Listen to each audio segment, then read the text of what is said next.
Evening, everybody, and welcome to tonight's webinar. I'm Jason Phillips. I'm the Aged Care Program Officer for Central and Eastern Sydney Primary Health Network. Tonight's webinar is titled New Restrictive Practice Legislation, What Providers Need to Know. The webinar will outline the changes introduced by the Australian Government from 1 July 2021 for aged care providers, including the requirements that need to be demonstrated prior to any restrictive practice being used. The session will outline assessments required by approved health practitioners who may prescribe a restrictive practice, the new requirement for a restrictive practice substitute decision maker if a person does not have the capacity to give informed consent for that practice, and we'll discuss the context of restrictive practice in relation to behaviour support. I'd now like to introduce you to our presenters and panel for tonight. Presenting tonight will be Dr. Jacqueline Wesson, who's a Dementia Consultant and Research Fellow for Montefiore Residential Care. Jackie is an experienced occupational therapist, dementia expert, and industry-based researcher, including translation of best practice medicines use in residential care. At present, she's also leading another study into the effectiveness of an education program to improve staff response to aggression in residential care. And she currently leads behaviour support for Montefiore Residential Care Services. Jackie was going to co-present with Thomas Kramer, who's the General Manager for Montefiore Residential Care, but Thomas is unable to attend tonight due to some late operational requirements that he needs to attend to. The presentation is unchanged. Jackie will just present Thomas's section as well. At the end of the presentation, Jackie will be joined by Professor Henry Brodati, who's the Director of Dementia Centre for Research Collaboration and the Co-Director for CHIBA, which is the Centre for Healthy Brain Ageing, both at UNSW. Henry's a researcher, clinician, policy advisor, and strong advocate for people living with dementia and their carers. He's also a senior psychogeriatrician at Prince of Wales Hospital in Sydney. He serves on multiple committees for the New South Wales and Australian governments and the World Health Organization, and continues to demonstrate national and international leadership and expertise in older people's mental health and dementia. This was recognised with the Officer of the Order of Australia Award in 2000 and the Ryman Award or Prize for the world's best development, advance or achievement that enhances quality of life for older people, which was awarded in 2016.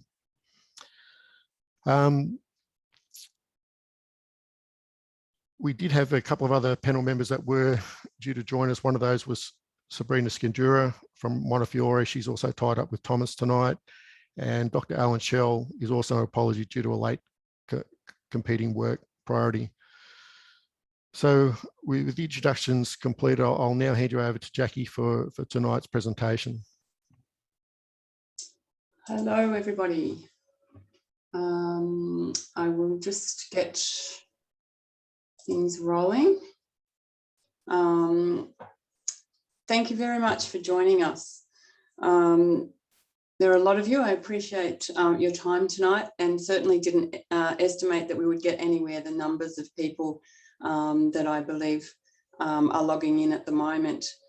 It's quite regrettable that the circumstances have prevented Sabrina and Thomas from joining us, but please be rest assured that we work very closely together as a team, and the presentation tonight really represents our experience interpreting the legislation to date. So let's move through the presentation, and then we'll have plenty of time later on for some questions and answers. And I thank those who have already submitted some early questions in advance. Hopefully we'll get through everything. So at the end of the webinar, we're hoping that you'll be able to explain the changes in aged care legislation that were enacted on the 1st of July 2021 relating to restrictive practices. And really, I need to reiterate that that is what we're talking about tonight. discuss the relationship between restrictive practice, chemical restraint and behaviour support. We will talk about the requirement for diagnosis and how this aligns with indications when prescribing medication that may be considered a chemical restraint. We'll talk about the person responsible. So most of you will be familiar with that term, but why that person responsible is no longer able to give informed consent for a restrictive practice, which leads us to the new term of restrictive practices substitute decision maker. We will look at our legislative requirements as aged care providers, and then we will hopefully enable you to meet your own legislative requirements with regards to consumers in aged care that you might see when prescribing a restrictive practice, including the assessments, the outcomes and the documentation that's required.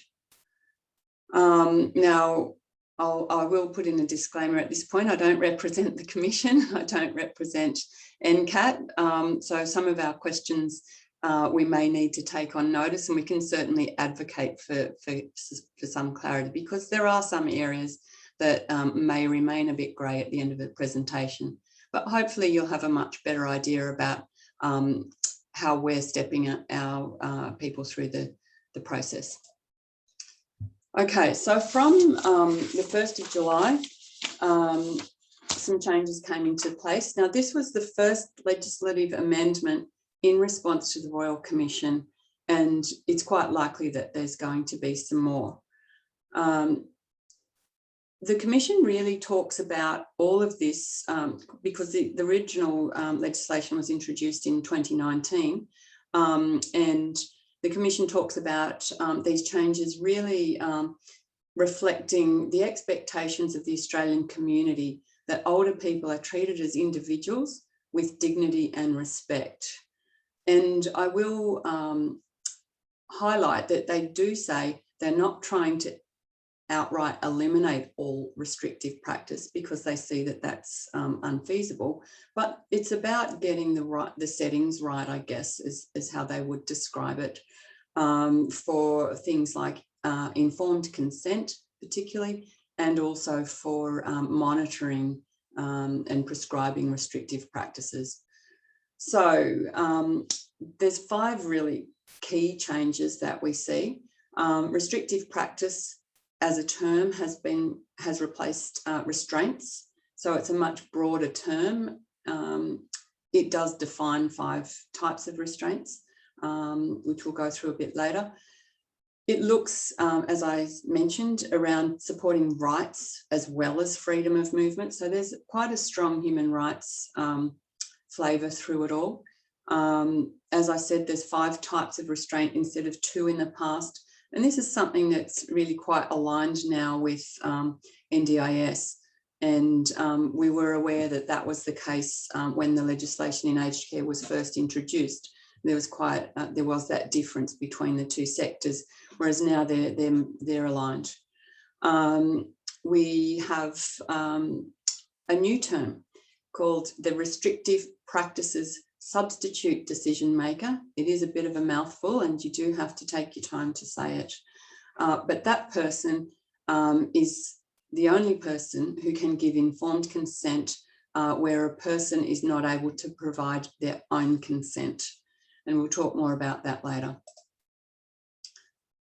From today, additional legislation has been enacted that we have to have behaviour support plans to inform the use of restrictive practices for every person who has changed behaviour, requiring behaviour supports, or who has a restrictive practice considered or used as part of their care.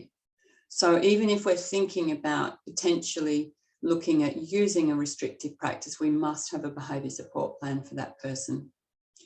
And throughout all of the communications with the Commission, the phrase documentation requirements have been strengthened, has been really highlighted. So in terms of behaviour support plans, we need to make sure that the behaviour, the responsive behaviour or changed behaviour that is being assessed is detailed. It needs to include contact with external supports if that's relevant, any historical aspects, and we need to make sure that the restrictive practice to be used is really given a lot of thought and, you know, forward thinking, if you like, and some specificity. So it's around the duration of the restrictive practice, how it's to be used, for how long, the situation. We need to have documented possible adverse consequences of using that restrictive practice on the person. We need to know about any other related incidents, for example, anything that's happened under our serious incident response scheme. We need to, sorry, just getting the acronyms out. The triggers need to be documented. So, you know, there's a lot of things that contribute to a responsive or a changed behaviour, including things like UTIs, often pain, any chest infections, also lack of engagement, and particularly at the moment during COVID, we know that loneliness is a major contributor. We need to think about what the intended outcome of using the restrictive practice is going to be, and sort of try and map that out. And then if it's successful, we need to document that it is needed for ongoing use. So you can see there's a few words on that slide, but that would contribute to fairly detailed documentation in the process of working out how restrictive practice is going to be used for an individual. We also need to make sure that we've documented alternative strategies, the preferences of the person, and whether strategies have been effective or not. We need to look at how the restrictive practice will be monitored. So that's, you know, how regular is it every shift? Is it 3 times a shift? It depends, of course, on the type of restrictive practice or restraint that's being used. But then also what the review protocol is going to look like. So is this something that we're going to check in on in 2 weeks' time? Is it going to be in 3 months' time? You know, it depends on, obviously, as I said, the restraint that's being used. We also need to consider any side effects and so on that may need to be looked out for. One of the really important things to talk about and to document is this consultation about the restrictive practice with the person or their substitute decision maker. And it needs to be documented that there will be ongoing use. Once the restrictive practice is in place, as I said, we need to make sure that our monitoring protocols are established and set up in advance, that we need to look for signs of distress or harm in the person, whether there's any side effects of medication, whether there's any changes in well-being of the person, and whether there's any changes in functional ability. These are just some of the examples of things that we might look for. We need to make sure that we've documented the necessity for use, and as I said, that we've got regular monitoring and review, and also, as I've mentioned, that it's effective or not. Now, emergency use has a different set of arrangements. The Commission very clearly talks about, and in the fact sheet that's mentioned there on the slide, talks about emergencies being rare in residential care. So there's a real move away from, you know, this isn't a knee-jerk reaction and it's not an emergency if something's happened a few times before. So it's really requesting that that providers think carefully about situations where somebody may be escalated and how that might be different if it's an emergency situation. They define an emergency situation as a serious or dangerous situation that is unanticipated or unforeseen, and so requires immediate action. So during an emergency, exemptions are given around providing informed consent and the documentation, but only while that emergency exists. The conditions around restrictive practice use still are follow that the least restrictive form of practice should be applied, and it should only be applied for the shortest duration, while continually seeking whether or not an alternative strategy can be used, and then the restrictive practice can be reduced or stopped. And then, as soon as possible, assuming that the person is not able to consent themselves, the restrictive practice substitute decision maker needs to be informed as soon as practicable, and then the documentation should follow. So it's quite a specific scenario if we're looking at what the Commission would refer to as an emergency. So looking towards enforcing the requirements, there are a couple of things to highlight here. If a restrictive practice is not compliant with the quality of care principles, then it's considered inappropriate and it becomes a reportable incident under the Serious Incident Response Scheme. Now, that was introduced in April this year, and it replaced the previous scheme of having reportables and discretionaries and so on. At the moment, we're reporting on priority ones, and from October, we'll be reporting priority twos, and they have different categories for that. But you can see that if we're using a restrictive practice, then it becomes, it falls under that scheme if it's inappropriately used. The Commissioner talks about issuing a written compliance notice if a provider has failed to comply with restrictive practice requirements. And further to that, there is a financial penalty per occurrence around $13,000 if the provider fails to comply with the written notice.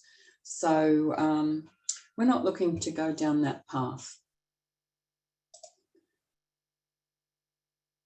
I'd like to just take some time with this slide. It may be a little tricky to read, but as we've mentioned, we will be sending the slides out and certainly some references and supporting documents, so you'll be able to look at these things in your own time. The Commission has released a fact sheet which has got the more detail around the types of restraint and restrictive practice. So I would recommend that you have a look through that, because it does go through a lot more detail than what you can possibly fit on a slide here.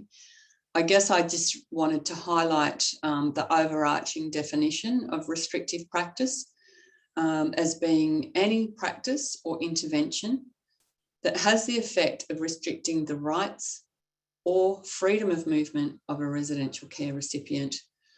Now, most of the legislation talks about care recipient. There's a lot of different terms that are used for the person that we are looking after as such. I usually refer to them as the person, but in the legislation it talks care recipient. There's also consumer or resident. So those terms are interchangeable, just for the record. So chemical restraint is using a medication or a chemical substance for the primary purpose of influencing the person's behaviour. Now, we will talk a little bit more about chemical restraint a bit later on, but it's not included where medication is prescribed for a diagnosed mental disorder, a physical condition or a physical illness, or at end-of-life care.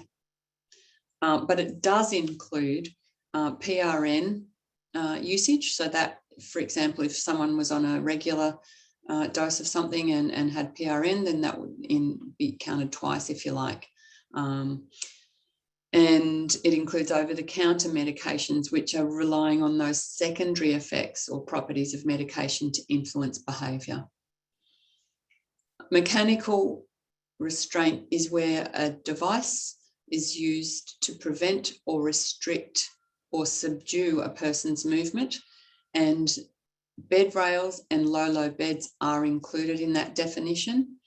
But again, if these devices are being used for therapeutic or non-behavioural purposes, then they're not considered a restrictive practice.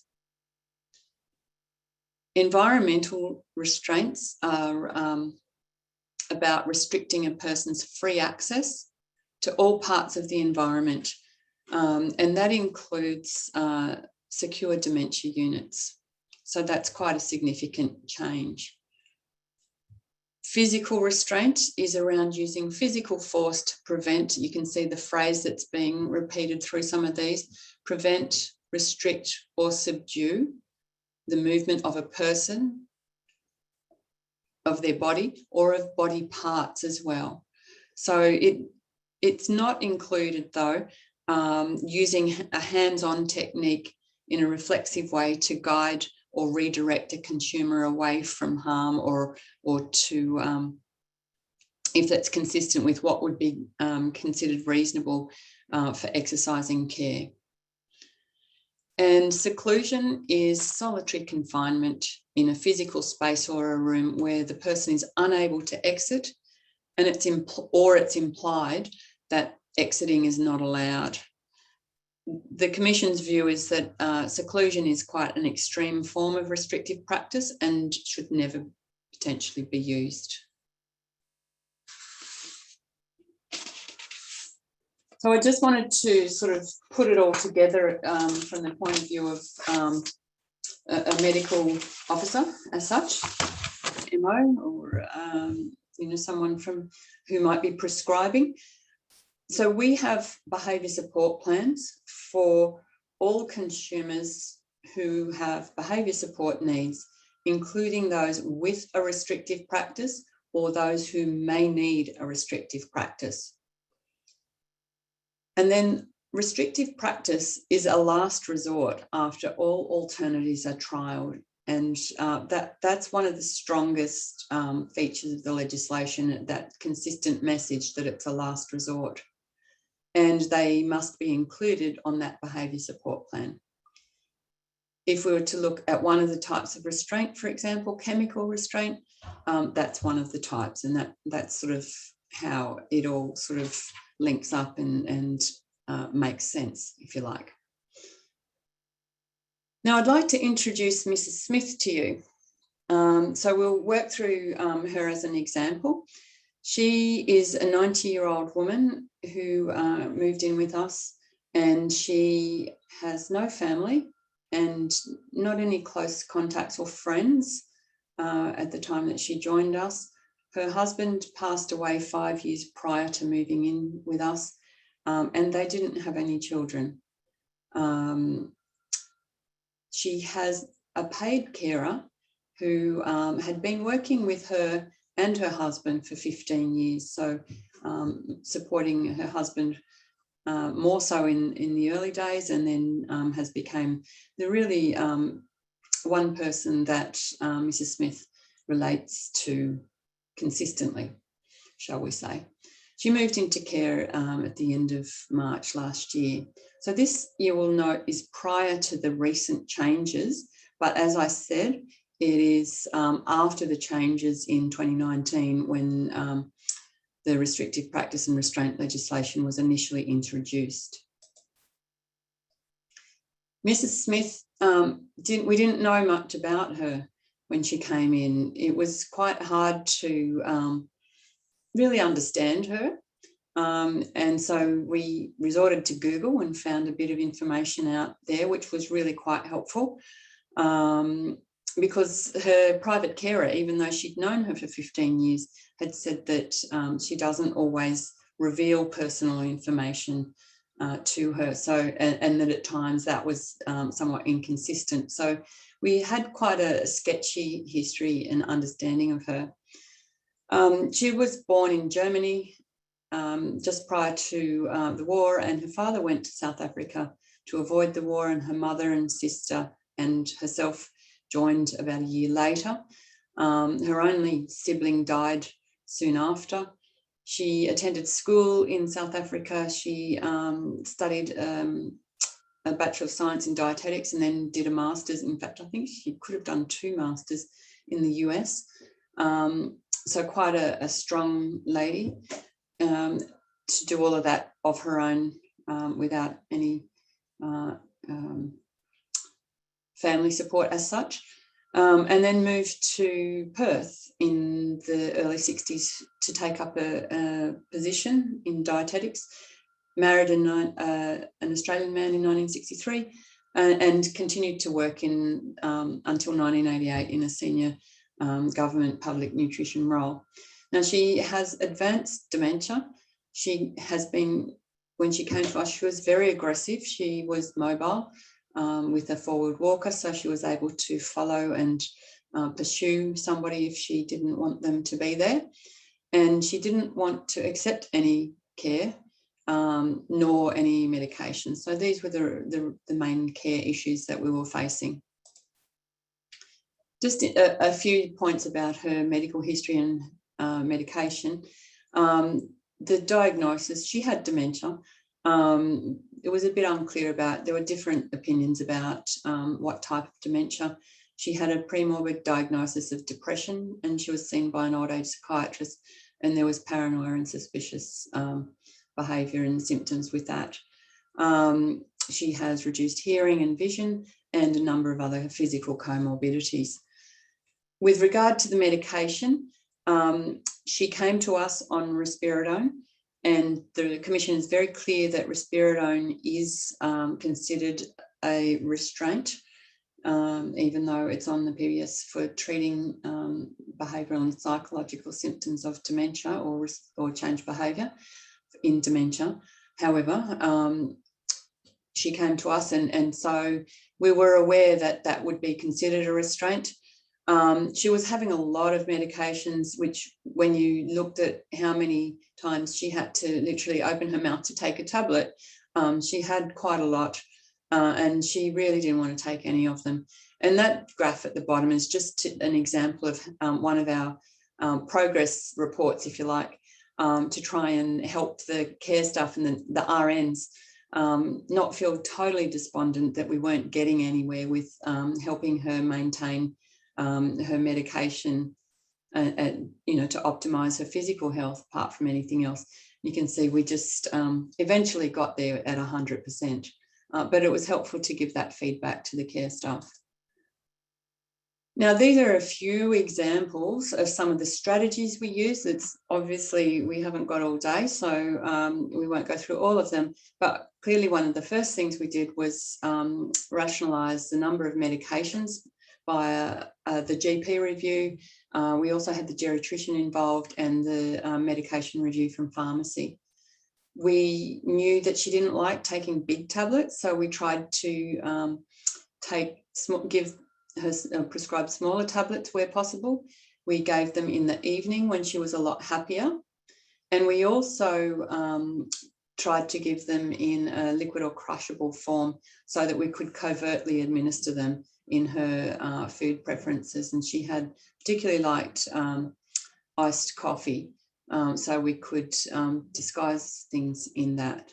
But that was considered a restrictive practice. So with agitation, when we went into the room, it was around giving her something that she wanted. So she really did like the warm towels that we have to help as a non-pharm pain management strategy, but to give her the newspaper to keep the stimulation in the room low if talking to her.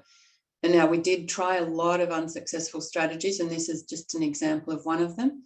We tried spending time in her room, just not interacting, but being there or helping if needed.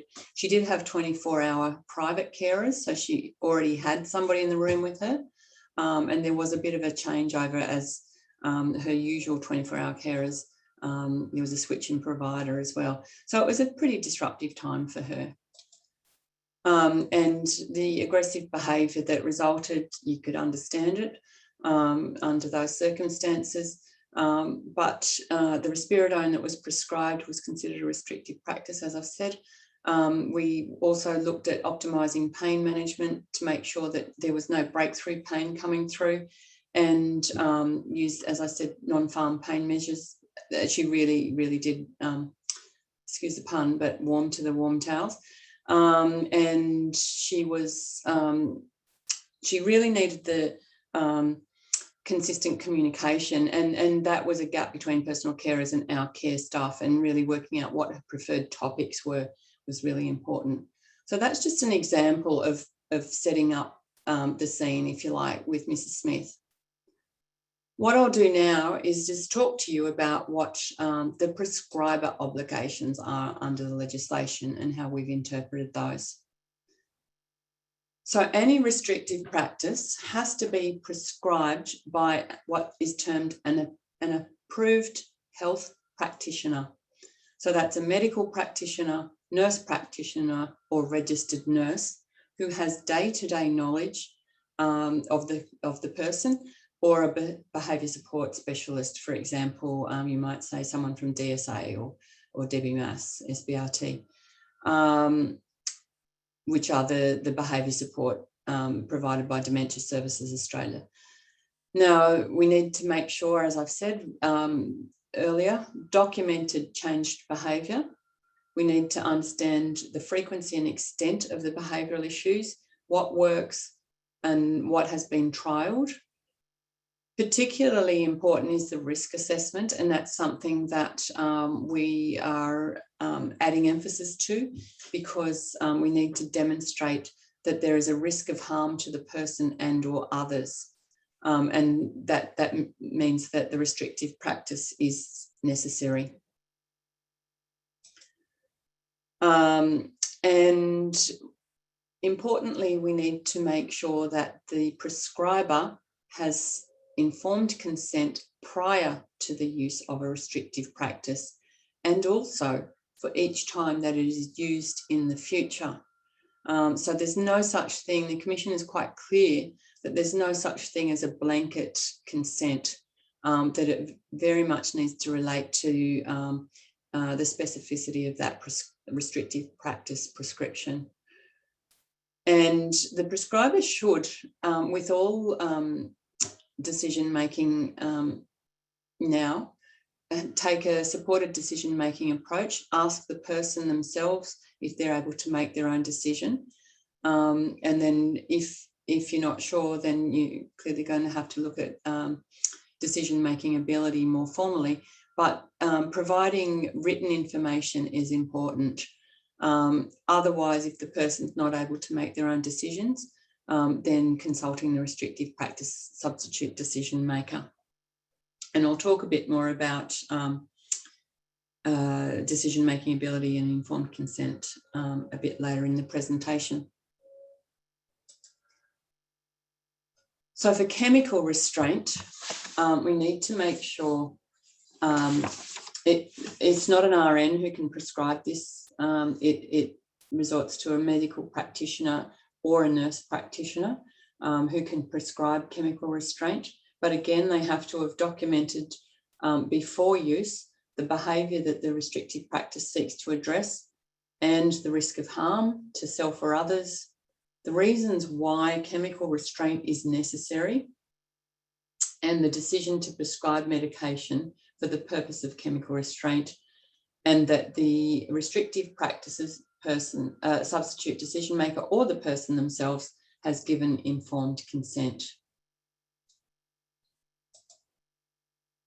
So a couple of other points about chemical restraint.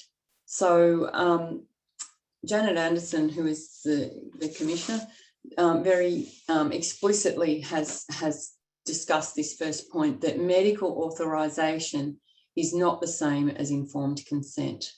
That because somebody is written up by a medical officer or a medical practitioner, then that does not constitute informed consent.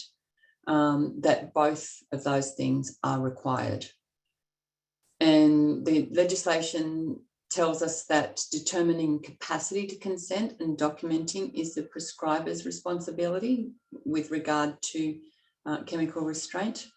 And while family members, and this is from the information sheet, the informed consent information, or the fact sheets that the Commission released earlier, or late last week actually, that family members might be able to request a specific medical treatment, but they can't compel a GP to prescribe it if the GP is of the view that it will not be of potential benefit to the person. So it sort of states some of the obvious for some of this stuff, but it just puts it out there in black and white, if you like. Now, just around clarifying, as I mentioned earlier, the definition does not include medication prescribed for the treatment of or to enable treatment of the person who's got a diagnosed mental disorder, a physical illness or a physical condition, or for end-of-life care. So just a couple of examples there at the bottom. Rodney's got a diagnosis of schizophrenia and he's prescribed risperidone. Mary has a diagnosis of insomnia and is prescribed temazepam. So both of those examples would not be prescribed, not be considered chemical restraint. The third one though, where Cheryl has a diagnosis of dementia and she's prescribed quetiapine, that would be considered a form of chemical restraint under the legislation. So how do you work with that? The biggest tip, I guess, that we have as a team would be to make sure that the diagnosis aligns with the indications for the drug.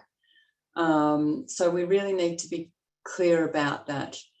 And where more than one medication is prescribed, each drug needs that assessment. If it's a restrictive practice, it needs to have the documentation and the consent according to the quality of care principles and the behaviour support plan.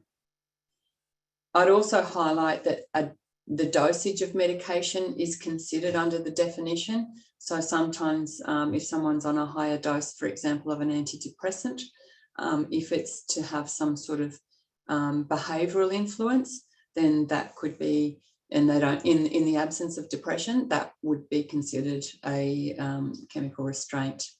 And as I mentioned, PRN use must also be assessed under the quality of care principles and with the behaviour support plan, and we need to specify when PRN can be used. So in terms of what we have to do as aged care providers, as I mentioned, it's a last resort to prevent harm after best practice alternative strategies have already been used and documented. And it's after consideration of the likely impact of the restrictive practice on the person and to the extent necessary and proportionate to the risk of harm. It's in its least restrictive form and it's for the shortest period of time, always with a view to cessation as soon as possible. We also have to seek informed consent from the person or their restrictive practices substitute decision maker. Now, we need to be assured that all of this has taken place, all of the consent and the prescription of a restrictive practice has to have taken place under the principles and the standards, so the quality of care principles and the aged care quality standards. We need to give prescribers information about the effect and the use of restraint regularly so that they can determine efficacy. And so you might hopefully see some changes in the amount of information and the type of information that we give to you. We can withhold medication if we're aware that consent has not been legally obtained. So, you know, there may be occasional, hopefully not, but circumstances where that may be the case. But we also have to make sure that we have a governance system to make sure that consent is obtained consistent with state and territory laws. Okay, so informed consent. Essentially, we need to look at these 5 things, and it's consistent with what the NCAT, the New South Wales Civil and Administrative Tribunal Guardianship Division, supports in terms of supported decision making, and the Commissioner also has explicitly said that this is the sort of information that we need to think about, whether someone's able to provide their own informed consent. So we need to make sure that the communication around restrictive practices done in a way that the consumer and or their representative can understand, that they can understand the reason for the medication or the intervention or the restrictive practice. They can understand the available options, including the option of not taking it up, and then understand the risks and benefits of each of those options if they are. They need to be able to retain the information long enough to be able to use that information in making a choice and then communicate that choice in some way. And they should be given an opportunity to discuss their concerns. The Commission does anticipate that people will be given information in writing, but also explains that informed consent is time limited in relation to the expected duration of that situation, particularly around restrictive practice. So I would refer you further to the Commission's fact sheets, both of them there. There's a FAQ and there's consent for medication in aged care fact sheet. The legislation very specifically refers to the specific code of conduct around informed consent. And so for medical practitioners and nurse practitioners, you can see the websites there. But if the person does not have capacity to provide their own consent, the legislation states it must be obtained from someone with authority under state and territory laws. And in New South Wales, that is via the New South Wales Civil and Administrative Tribunal, the Guardianship Division, as necessary. The Guardianship Division has produced a restrictive practices fact sheet. It's quite informative, and I would recommend, if you haven't already read that, then to have a look at that. But it explains the difference, if you like, between the person responsible and the restrictive practices substitute decision maker. Now, that's a fairly recent change on that fact sheet. So in December last year, that was changed. So if you've looked at that fact sheet prior to then, I suggest having another look. A lot of the resources on all of these websites do get updated at times, so it's always worth checking things. But restrictive practices essentially are not considered to be a form of medical treatment, and that's the reason why the person responsible hierarchy for informed consent does not apply. So you know that that hierarchy does apply for medical and dental treatment, but in the case of restrictive practice, it does not. So only a guardian with the restrictive practices function can give informed consent for people without decision-making ability to give their own consent. And I highlight that phrase as we go to the next slide around decision-making ability. And that's certainly the language that is best practice going forward. So this is just to show you the section on the application to guardianship, specifically what we have to indicate is whether the person has a decision-making disability. We tick whichever applies there and would give the reason why. So that's just a screenshot of that guardianship application form.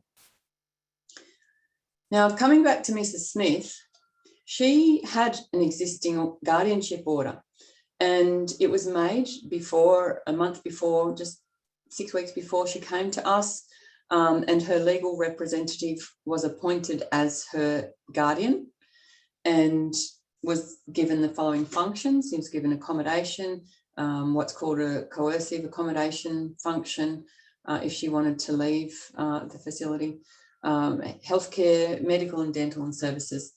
And the authorities that were on that order also were to override objections to medical treatment. So I can hear you all saying, isn't this enough? Well, as I said, this was February last year, so interesting test case, if you like. It was not enough. So we asked for a review of that order, and it was granted. You can see, I know it's a very small slide, but I guess the highlighted bits that I want you to notice really are that we asked for a review of an existing guardianship order. That was done on the 23rd of July, so shortly after. Restrictive practices were added as a function. And in Mrs. Smith's case, the details of what sort of restrictive practices were stated. So there was chemical restraint, environmental restraint, and seclusion, interestingly.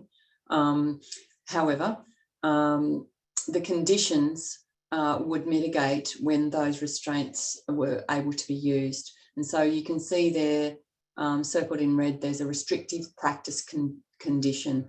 And it's essentially that it's as a last resort in accordance with the behaviour support plan and so on.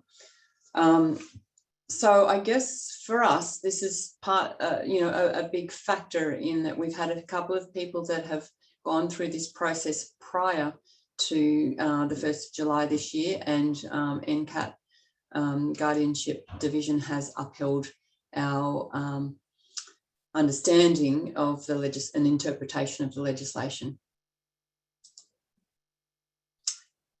We're coming to the end of the discussion, and we'll move to questions shortly, but we just wanted to highlight some of the implications for us as providers. What we're doing, as you can imagine, it's a fairly substantial piece of work, depending on the size of the provider, of course, but we are reviewing all of our residents or people to assess and behaviour support needs, the presence or absence of changed behaviour, to make sure our behaviour support plans are documented, that they all have personalised strategies with outcomes. Now, that might be outcome measures is something that we've been using for some time to try and clearly indicate whether we know or not something's working, but now there's a formal requirement that that is documented. So that may be a new practice for some facilities, some providers. Yeah, the current use of a restrictive practice, we're reviewing that significantly, whether that could be removed, for example, in the case of a chemical restraint, whether it can be deprescribed, so including environmental and chemical restraints. We really need to work out what our justification is for ongoing use of restrictive practice. And we are also making sure that we have got the appropriate decision maker in place for people that are not able to give their own consent. And so we are in progress submitting applications to NCAT with behaviour support plans and other documentation around either appointing an enduring guardian in the first place, because as you would understand, a lot of people come in without that in place already.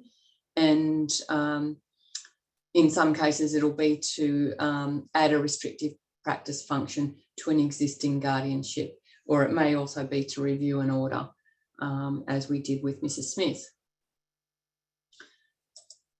Key messages for prescribers. We may be contacting you because a medication that you've prescribed now meets criteria for it being a restrictive practice. So that's a discussion that we may have with prescribers, and it needs to be, and we will certainly be doing our homework. As you can see from the previous slide, we've got a lot of homework that we are currently doing. We need to make sure that there's specificity in prescribing and the outcomes. So we do need to understand if, for example, risperidone is being prescribed, we need to understand what we're expecting that drug to do. We should all know as providers who the legal decision maker is for every resident. So you should be able to ask us, and we should be able to tell you that, so that you know who you need to talk to if a restrictive practice is being prescribed. And we may also need some assistance with guardianship applications, and I'll refer specifically to the hospital setting. There is a hospital team which has a 21-day time frame, and so that's where we may require assistance from hospital teams to put in that application prior to someone moving into care. I guess the bottom line is that we're really looking to collaborate between, as us being providers and GPs and medical practitioners, to help get this right for our older people. And I hope that's the main take-home message from this one. If you want any further information, there's a range of examples here. The restrictive practices key changes outlines in a bit more detail the stuff that I've already identified, and I'll refer you to the restrictive practice scenarios on the right.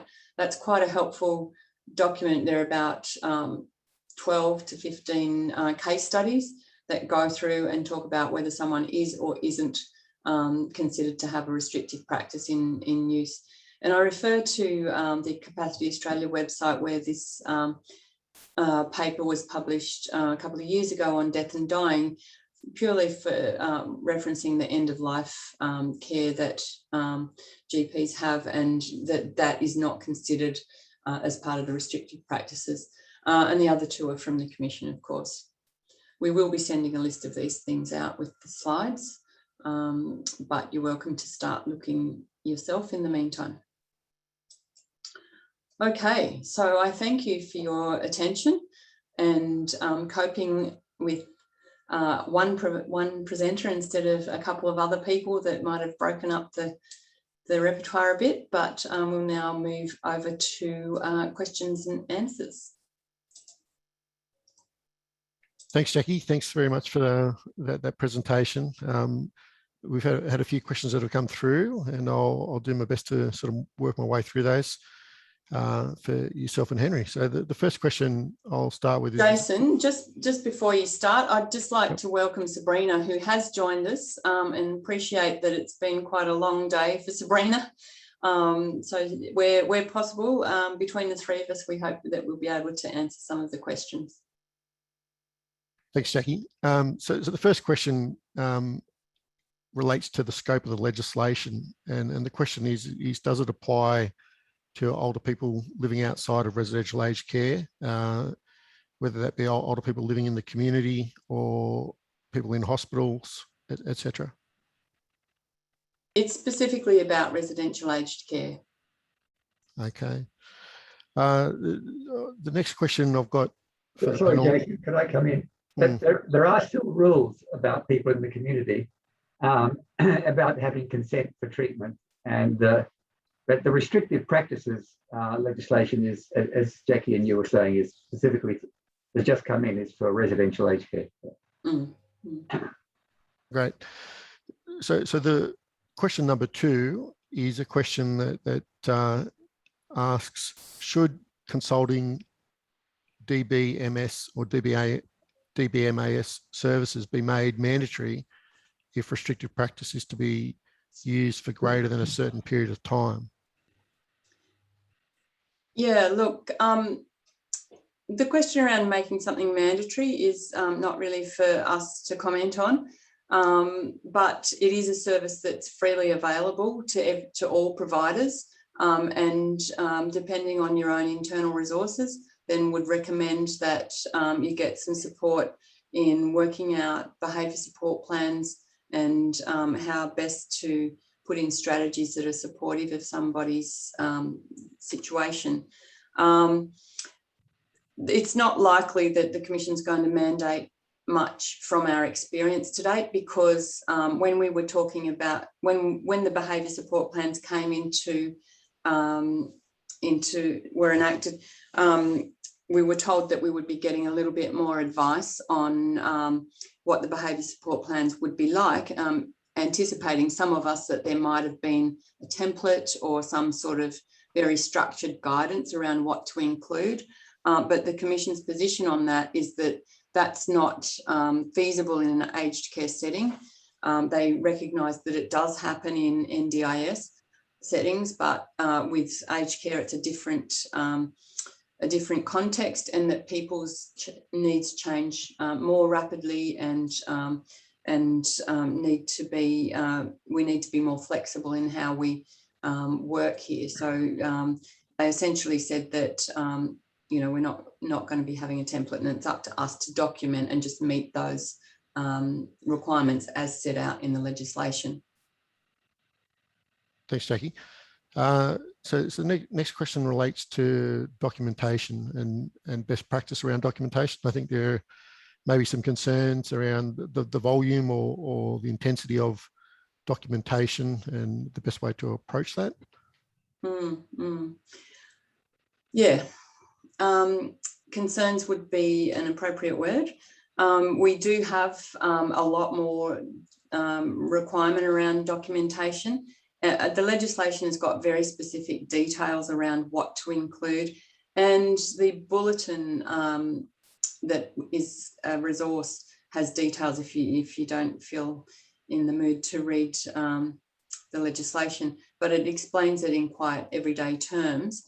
And it's up to providers to determine how and where things should be documented, and the sort of systems that they have and the governance and the protocols. So I would suggest that generally it would be a case of working with the providers that you're in the facilities that you're visiting. Any comments, Sabrina or Henry? Yes, Sabrina here. Just excuse the video not working at the moment, but thanks, Jackie. That absolutely, documentation unfortunately does take time. It is required. Definitely the move towards electronic medication management does assist with that prescribing and ensuring that the indications are in line with the diagnosis and the use of the medication. So I think that for residential aged care facilities and prescribers alike, just being on the same page in terms of using the available documentation, being familiar with it, and as Jackie mentioned, templates are not available. Therefore, it's quite onerous for residential aged care facilities to refine those documentations, but we're constantly reviewing them at Montefiore to make sure that they are as user-friendly as possible, and also ensure that we have resources available for the consumers and also their substitute decision makers, so that there is informed consent. And fortunately, a lot of the resources now available do support that, but certainly the volume of consultation requires evidence, which is to be documented in the person's care plan, and also in the progress notes, medication charts, and multiple other areas. So it is quite onerous, but we are very much required to ensure we have that evidence in place. Thanks, Sabrina. There's another.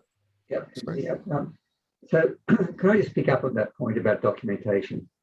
Documentation is a burden and our friend. Without documentation, then we're liable. So it's really important. So let me just tell you what used to happen with psychotropic medications for people who couldn't give informed consent. The Guardianship Act, as it is still, requires that we get consent in writing. We can't get informed consent from the person. We get consent in writing from the person responsible. And for those not familiar with that concept, the person responsible isn't someone who's appointed. it's something that happens automatically. The person who is closest to that person, usually their spouse or other family member, who's been in a close and continuing relationship. And there's a hierarchy in the Act. So a spouse would come number one, a child or other relative would number two, a close friend would be number three, and it depends on the various other circumstances. So you don't have to be appointed as that. You are that. Like my wife would be my person responsible if I couldn't give consent for some treatment after some accident or something like that. And we did a survey of nursing homes many years ago, and we found that only in 6% of cases had informed consent been documented in the notes for new psychotropic medication in nursing homes for people who couldn't give consent. But no one had ever been prosecuted. And the situation is probably worse in hospitals. Another 6% had verbal consent documented, but no written consent in the notes. But there's been a change in attitudes. After the Royal Commission, things have changed. It's a different ballgame. So I don't know if they're going to come after doctors for not doing this, but we really have to do the documentation. Otherwise, there's going to be issues. And so one of the questions, sorry, Jason, to intersperse here, but one of the questions was, if you're giving medication for someone to help them sleep, that's not restrictive practice. But if you give medication to stop them and they're not sleeping and going to other people's rooms, to stop them intruding into other people's rooms, that is restrictive practices. So there's a lot of grey areas, as I see it, in this legislation. So we do have to use judgment. And I don't know if Jackie or Sabrina want to come in on that. Yeah, look, I would like to comment. It is quite grey at times, and it does come down to interpretation. You know, one of the questions that we had was around, you know, if someone's got epilepsy or neuropathic pain and so on, if the person's able to consent for those, what would be considered a restrictive practice themselves, then we haven't got an issue. We just need to document it all and document it in the care plan and so on. It's where it's the person doesn't have the ability to consent for the restrictive practice themselves. So I did have a question here about who is the restrictive practice substitute decision maker. Now, that is something for those people without capacity. We put in the application to NCAT. We can nominate who that person might be. And in most cases, it would be the person who would be considered the person responsible. For example, Henry's wife, or it could be Jason's child, or, you know, my partner. We can nominate who that is, but it essentially means that they have to be formally nominated. And like all guardianship applications, we need to make sure that all parties, relevant parties, are included and so on. So, you know, there's sometimes situations when there's multiple family members and so on.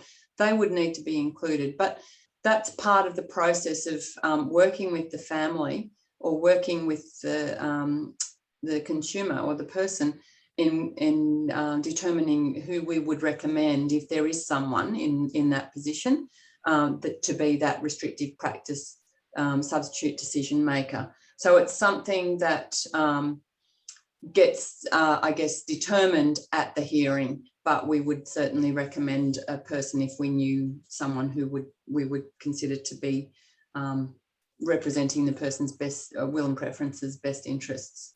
And it can't be someone who's paid to be a carer, is that right? No.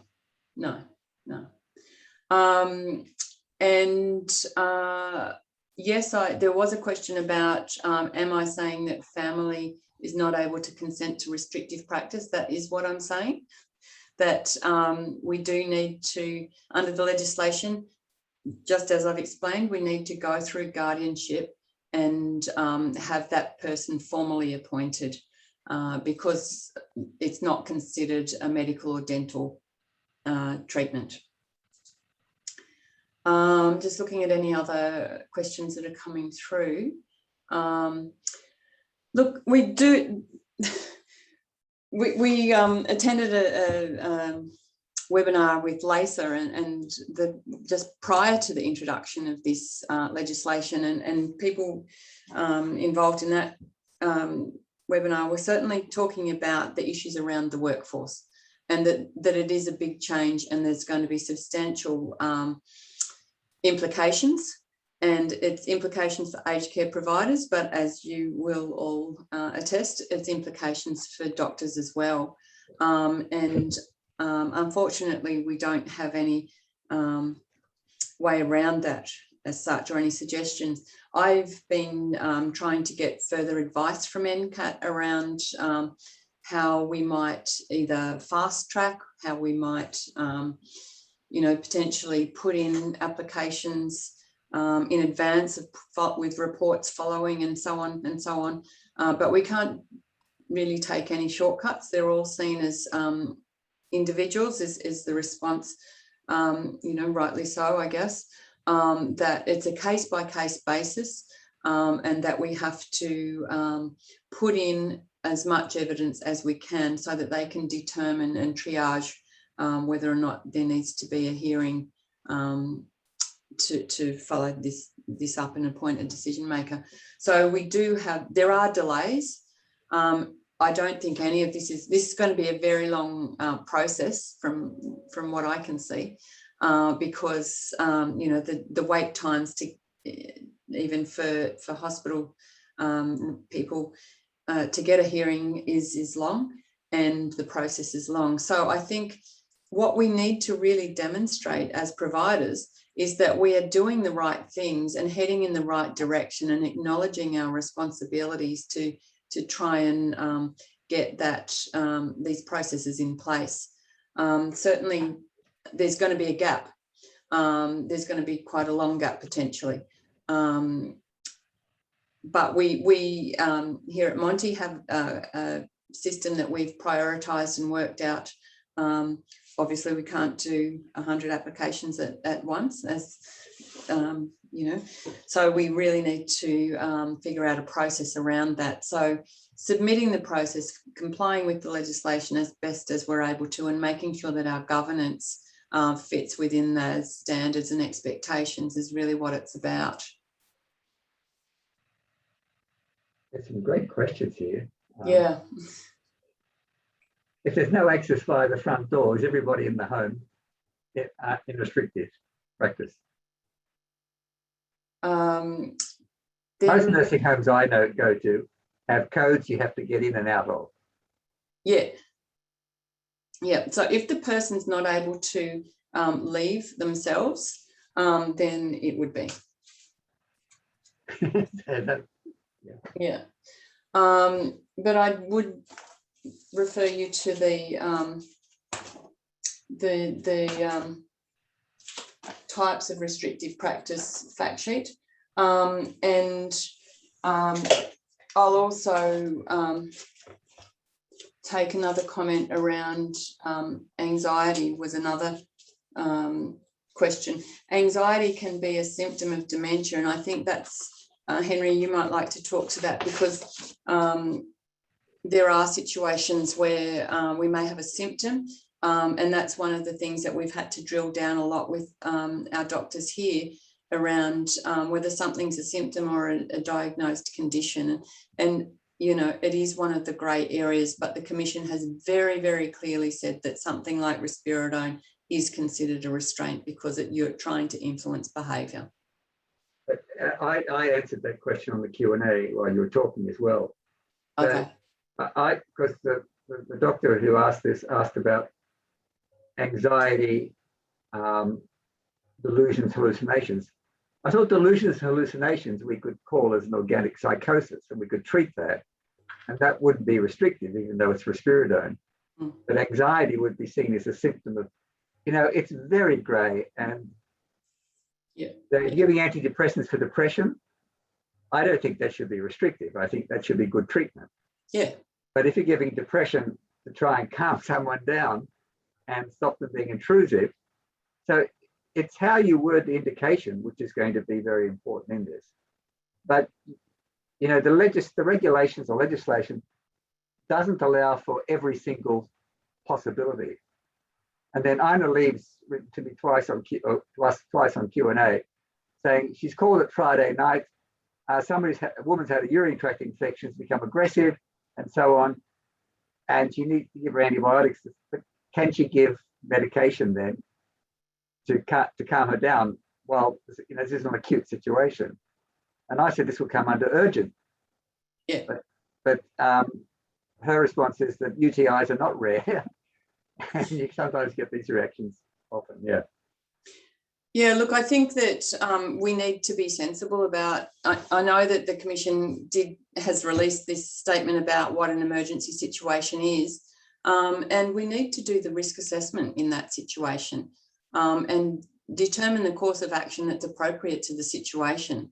And I guess that's what we're trying to differentiate on an individual basis. I think one of the examples that I would give in response to whether or not something's considered an emergency, if somebody's known to have some aggressive responses in a particular situation, and should that situation arise somewhat infrequently but has happened say intermittently at times, then that would not be considered an emergency.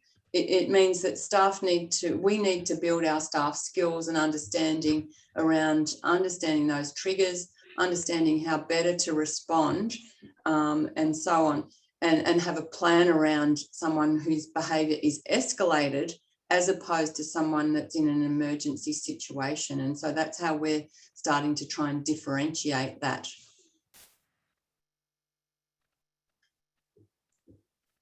Any other questions that I'm just looking at? COVID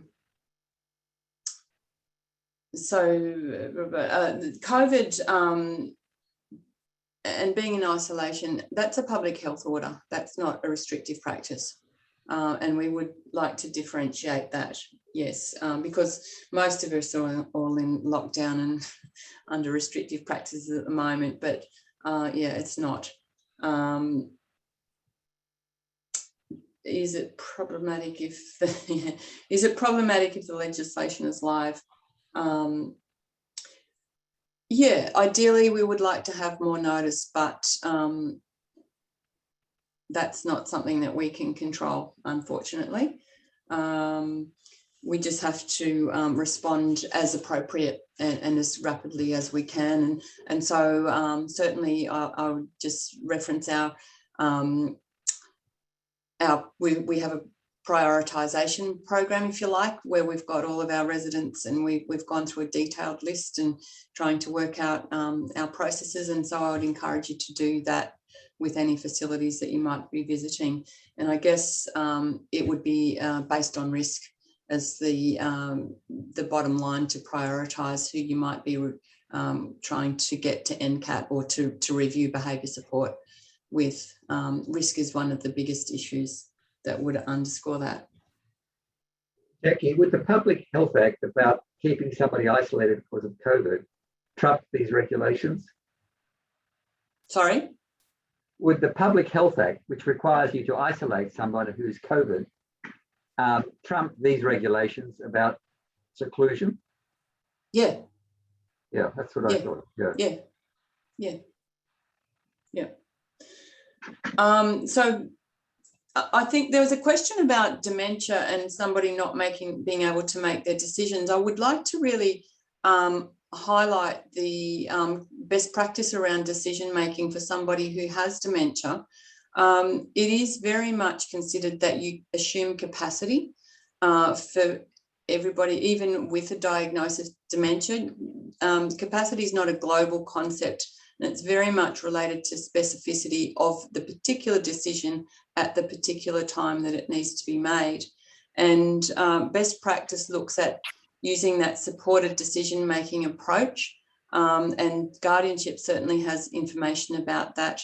But generally around supporting the person, it's not a test, it's as such, it's around trying to encourage them to think about things and weigh things up themselves, that you may need to provide extra resources. So for example, it's an approach that we use here quite often, where we will, for example, write things down for people during the process of making a decision, when they come up with questions and so on, and record their answers and record their questions so that they've got that as a visual cue, where auditory processing may not be great.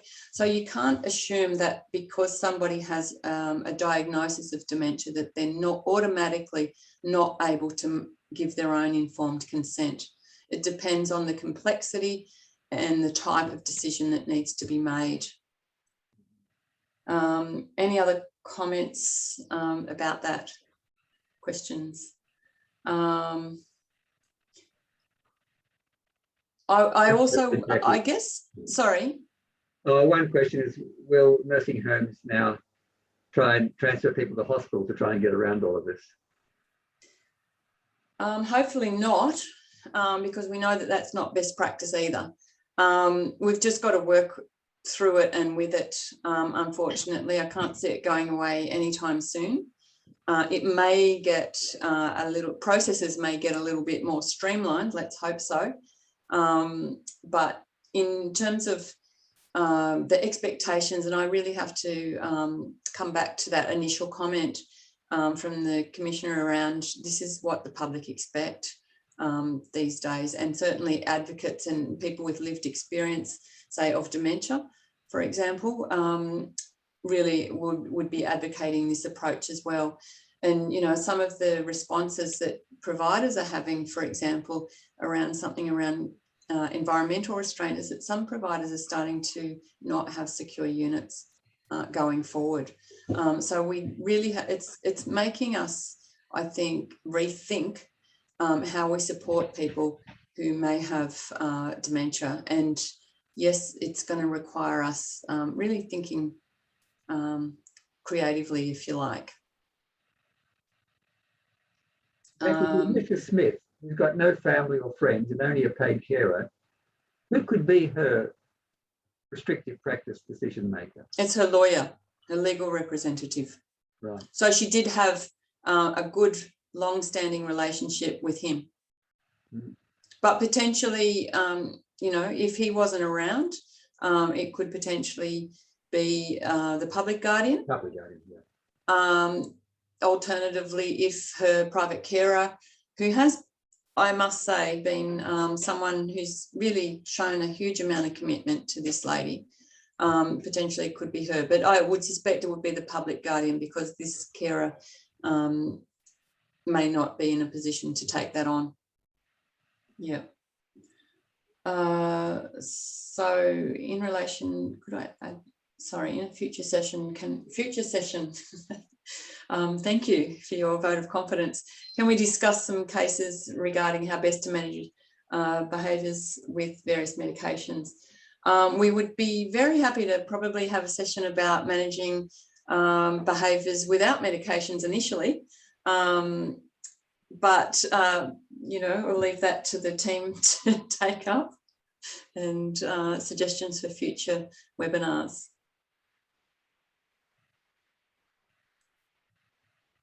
I think we've got I think the majority of the questions are pretty much answered. Who will reimburse? Yeah, so as I was mentioning, the reimbursement is not something that I can provide a clear answer to. It's probably nobody at this point. And yeah, I replied to that as well, Jackie, online. Yeah. And it is a burden, and there's no one paying for it. And it's even worse for the nursing homes, because their documentation and the amount of extra work they're going to be doing is vastly increased. In fact, the majority of nursing homes are now losing money on file. Yeah, absolutely. Absolutely. And just to add on that comment as well, the Commission are expecting all residential aged care facilities to be compliant as of the implementation of the legislation. Therefore, not all, but some may already be a little bit behind in their preparation. You know, I think the ongoing requirements and pressure on aged care facilities to ensure that they're able to act quickly and swiftly really depends on the resources available within that residential aged care facilities. So I think behaviour support has always been really important, but certainly the Commission is at the moment focusing very much on restrictive practice and ensuring that we are compliant. So that is an additional burden, so to speak, on residential aged care, and certainly a difficulty given the current circumstances in the pandemic as well. I just wanted to, there was one more question that came through around what the role of guardianship is and so on with this, that potentially they may be looking to supervise all psychotropic medication. Now, that's definitely not what the Guardianship Division is about. Really, the only role that the guardianship has is around making sure that informed consent is gained appropriately and legally. And that there's a substitute decision maker appointed. Yeah. Yeah. And the Commission, as I said, did sort of highlight that they're not aiming to stop everything. It's around that monitoring, and that due diligence has gone through for every person, and every time one of these restrictive practices is prescribed as a safeguard. I think one of the comments that the Guardianship Division did mention that if if someone was in hospital and the hospital team wanted to discuss this further, that they do have a hospital team representative who can be contacted. So you can ask to speak to that person to get a bit more advice around it. But I think you'll find that most care providers would be happy to have a discussion around it as well.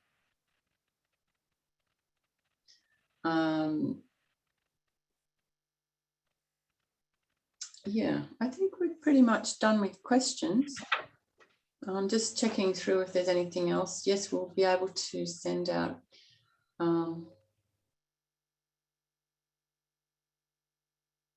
information. I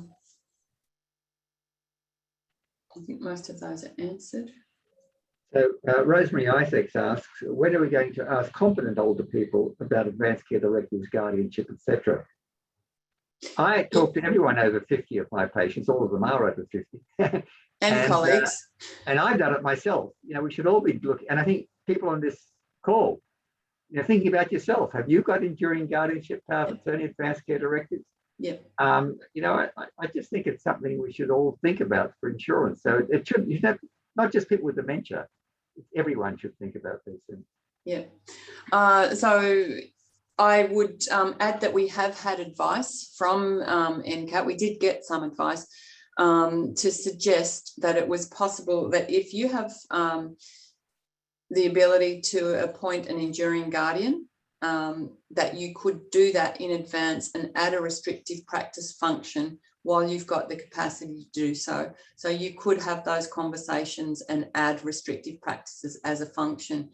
What we're finding when we've reviewed most of our existing enduring guardianships is that they really only talk about healthcare and accommodation. They don't talk about the other functions that may be relevant to the person and to the situation in the future.